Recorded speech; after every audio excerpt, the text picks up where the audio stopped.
எடுத்துக் கொண்டிருக்கும் நம்மளுடைய கழக தலைவர் அண்ணன் விஜய் அவர்களே மற்றும் இங்கே வருகை புரிந்திருக்கும் அனைத்து தொண்டர்கள் அனைவருக்கும் என்னுடைய முதற்கண் வணக்கத்தை தெரிவித்துக் கொள்கிறேன். 4 ஆண்டுகள் காட்டாட்சியை முடித்து விட்டது இந்த திமுக அரசு.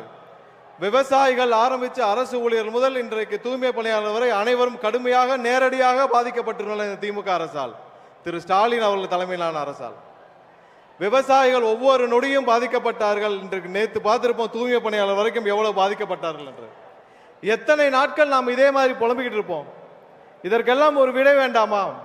கண்டிப்பாக வருகிற 26 நடைபெறும் தேர்தலில் தமிழகத்திற்கே ஒரு விடுதலை என்றால் நம்மளுடைய தலைவர் அண்ணன் விஜய் அவர்கள் முதலமைச்சராக பொறுப்பேற்கும் அந்த தருணம் மட்டுமே தமிழருக்கு ஒரு விடுதலை.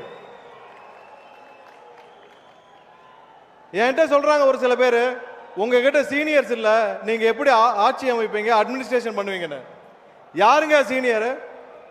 மக்களை பார்த்து ஓசினி ஏளனம் செய்த பொன்முடி சீனியரா?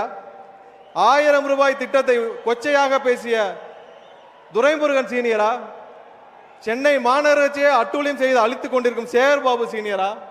இல்லை மதுரையில் பத்திரப்பதிவில் அனைத்தையும் தமிழகம் முழுவதும் பத்திரப்பதிவு ஊழலை செய்து கொண்டிருக்கும் மூர்த்தி சீனியரா? இவர்கள் எல்லாம் 30 ஆண்டுகள் 40 ஆண்டுகள் இந்த தமிழகத்தை கொள்ளையடித்து